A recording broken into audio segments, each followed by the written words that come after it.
like the bumblebee, a resonance. We vibrate a resonance and create a, where am I at? Creative. 14.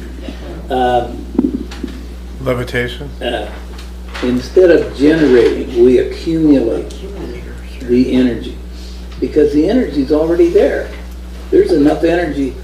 In one breath, I just could light New York for 10 years on just the energy in one breath. But that's all secret stuff. We have, in the Black Ops, they have secret stuff. And what we're waiting for in all the pods is open source and transparency, total. No secrets are necessary. If the people aren't intelligent enough or willing enough to seek the truth, then that's up to them. There's more power to them. But we're going to give the truth to what we're doing and what we've been doing and what has been done behind the people's knowledge in the background, using trillions of dollars to design and build. And the myth of the idea that you've heard about people on the backside of the moon is now becoming more and more realistic as the photographs, as the things start happening. And now Mars, oh my gosh, now there's people coming back. Oh, I was there for 8 years. So things are starting to happen. Whether they're real or not doesn't matter. It's the idea that, whoa, where have I been? What's going on? Why have I not been told that they're even talking about this stuff? Well, we want to erase all the secrets and have it open source, no matter what, take it or leave it, the truth, and then let people decide. So that's basically where we're at now.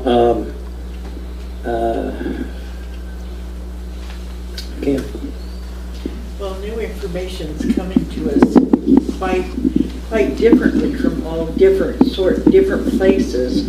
We've just been told about crafts before the 1943 in Germany. Right, William Tompkins came back, right? William Tompkins? Yeah. Well, yeah, even before this, we have a fellow that has offered Ralph some information on in the 30s, spacecraft, how it was built and that kind of thing. We don't know what it is because we haven't seen that information, but we're being drawn into different spaces. Yeah, if you want, I'm just kind of, in the interest of time, kind of shortcutting this, but if you want, I can go on. But I will tell you this, that when we were, when we reached what we considered success with prototypes in Apple Valley and Hesperia, because we had levitating discs and they were teleporting back and forth through time and space. It's not as sci-fi as it sounds. We go beyond time and space when we go to sleep at night. We don't realize it, but we do. And every day we wake up is not the same me that was here yesterday. That's how fast energy moves. In 5 seconds, this could be a different me. But we're living in worlds in a giant hologram, so that you can wake up in 1427 or 6024 in the future. And this is all coming. This will all come about now because there's been too many secret investigations, secret things that have happened that have been kept from the public. But time travel equates to teleportation. It's the same thing, and it's all done with the mind. It's all there. What else was I going to say? I was talking about the information sent to us, but that we were asked to come over and take a look at. Where was that? 1930s. Oh, that. Yeah. Well, there's things that. There's so many things that are happening that. Yeah, Colorado's quite active in different things, and they're just chomping at the bit to deliver what they've been working with. It's really, really outstanding. You wouldn't even believe it if I told you what the things that they've been working on. But they can't cross that invisible thought police because because the thought police are patrolling all the time. But if you go over and think too much or say too much or do too much, like saying bomb on the telephone, pretty soon you're going to get visited by the Department of, what is it? Homeland DMV or Security. You know, and people are still inventing things all over, but they don't want it to be known because they're going to be shut down. Right, just like you were shut down. And so there's some fear there. In order to do the natural healing, the natural work that they're doing, they want it to be totally quiet. They don't, and they say, you don't even know who you're talking to. You know, it could be somebody in the audience right now that'll actually go and help and be instrumental in shutting the place down. So we want all of that to be clear. We want everything to be out in the open without any secrets anywhere. And once we go out open source, I mean, it's not just going to be on our internet. We want to have multiple internets coming out with all of it at the same time, so nobody can be attacked. The government or whoever's after to keep us quiet, they won't know where it really came from.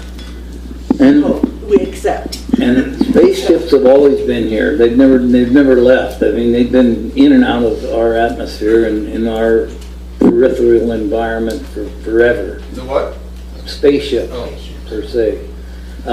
When we developed our prototype, we went as far as we could go because we were working a lot of out of pocket.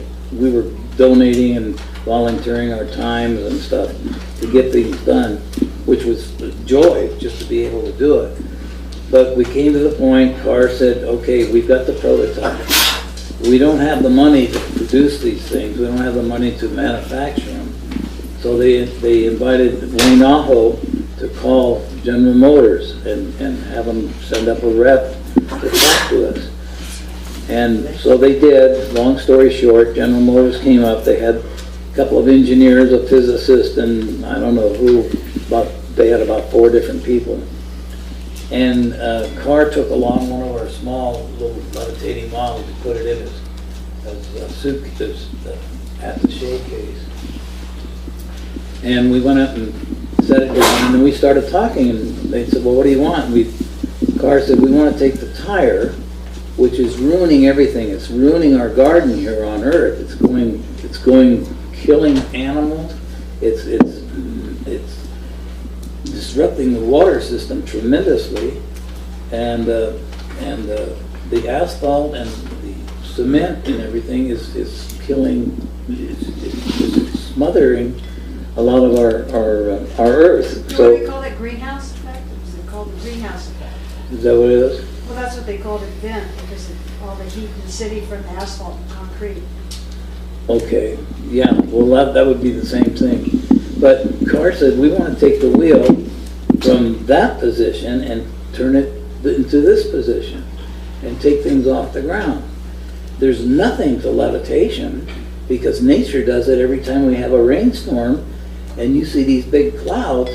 They're not holding up 20 pounds, they're holding up maybe 100 billion tons of water up there, waiting for the right moment and the right signal from the Earth, and the Earth sends up a signal, and the clouds open and the rain comes down.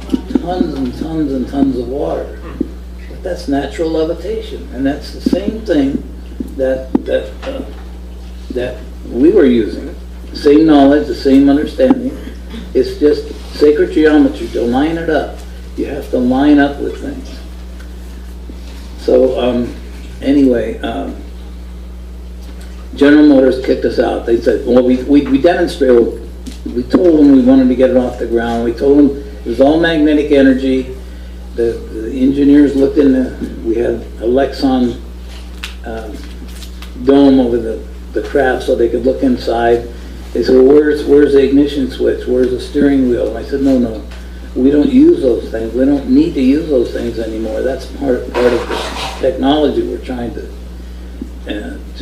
introduce you to. And the fact that they can't have accidents and stuff. Well, the rep had enough. He said, no, I think you guys are, fact. I don't believe a word of it or anything. Carr opened up his briefcase and out came our little craft. And it went all around the room and all over this guy's desk.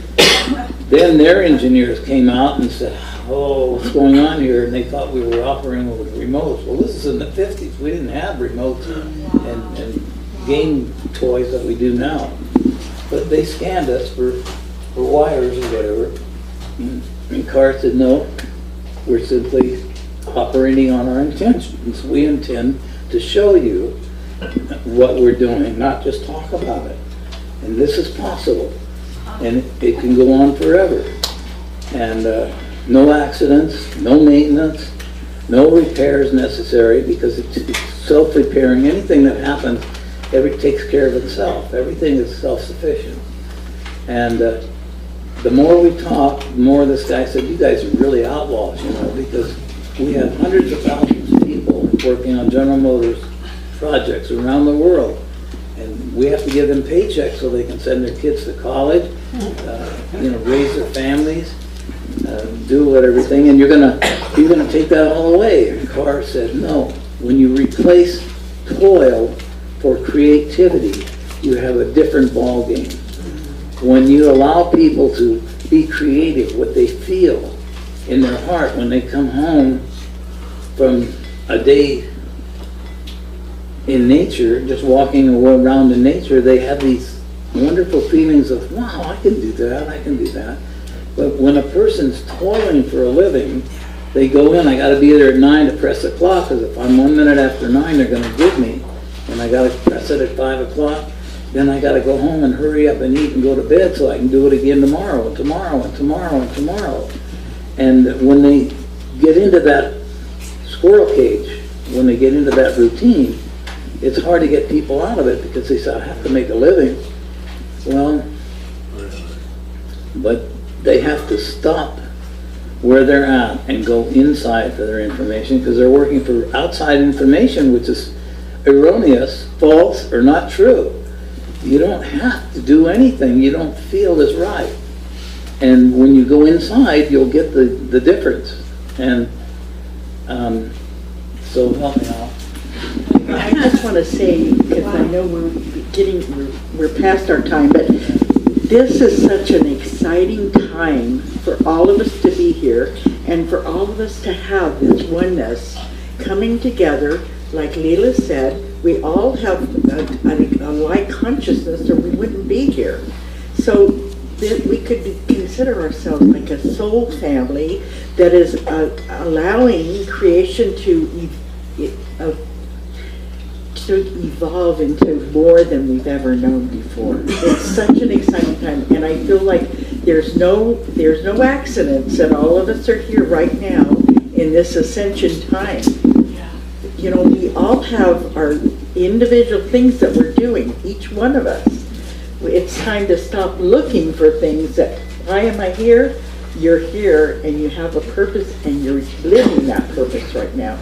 So as we know that and we understand that we are these great beings that have gone through many lifetimes. Neela? I just wanted to acknowledge you guys saying that if we look at star seeds and the first wavers, you know, primal first wave, Marsha and Ralph, you are truly, and this man here too, and several others were like, you came here on the planet in the early years of really activating the 12 strands of the DNA. I want to thank you, and I think we all want to acknowledge you for, you guys are like the pioneers of the first star seeds of this time, of this cycle, the early indigos that have come to the planet, besides the rainbow children, the crystal children. Understand, the indigos were this first really highly activated star seeds that came back to help us become aware. 1950s, Ralph. Even thank you. I'm sure all of us want to acknowledge you for that.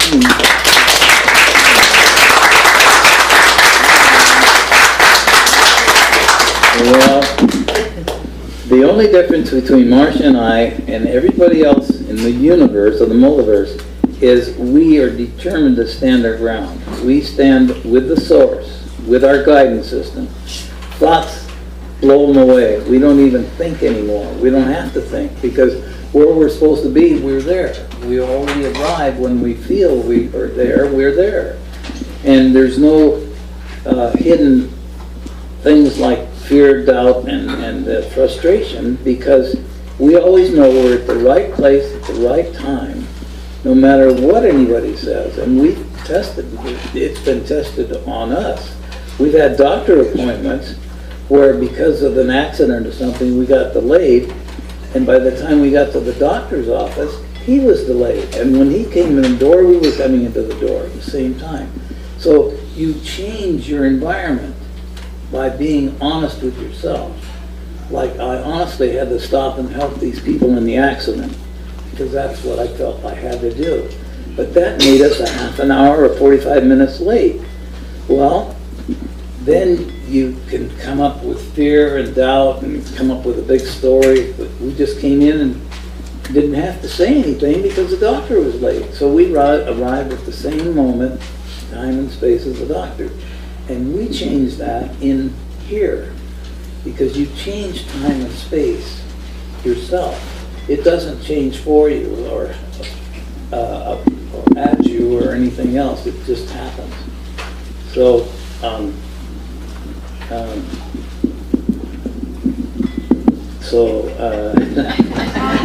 we just thank you guys all for coming and for sharing and for inviting us here again.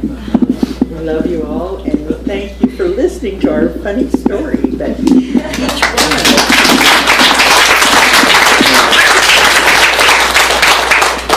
us. We're really, soulfully, we're really all one, and when we don't accept anything else but that's what has to happen, because we say so.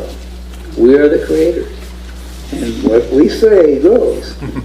And if you dare to go over the line and say, oh shoot, or oh shucks, or get off the track, somebody will be there to help you. A little adversary will come up and kick you in the pants and tell you to get back on track.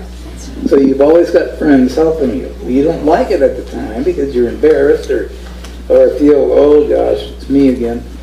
But that's the way we operate, so that when you accept that, everything turns to good. There's nothing else but good in the multiverse. And there's no evil monsters out there. I know sci-fi has given us the example of all these creatures of reptilians and odd-looking grays and greens and blues.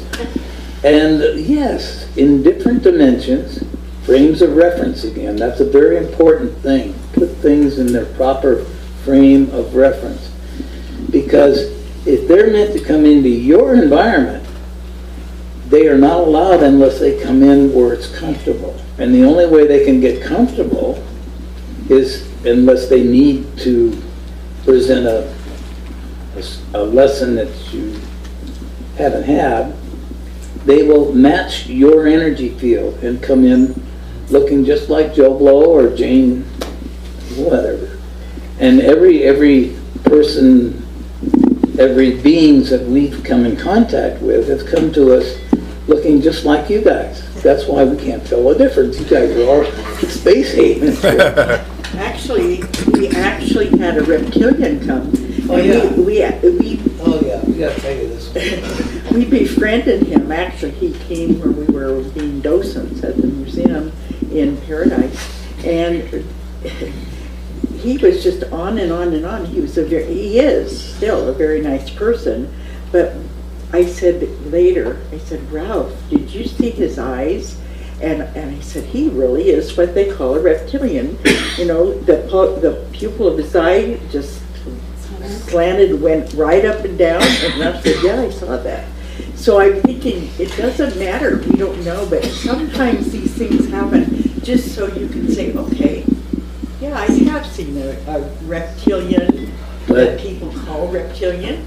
I've seen that happen, but it was okay. But don't forget what we talked about earlier this morning. So it seems. Yeah. There is no, even, and we could have been absolutely mistaken and said, oh, that looks like it. We don't know. We don't know. And keep it that way. Always keep in the, I don't know nothing. And then the universe can come in and help you know everything, because we do know everything when we get out of the way and let it happen. And it's very important. There was one other little thing I was going to bring up, if I can. What was it? I don't know.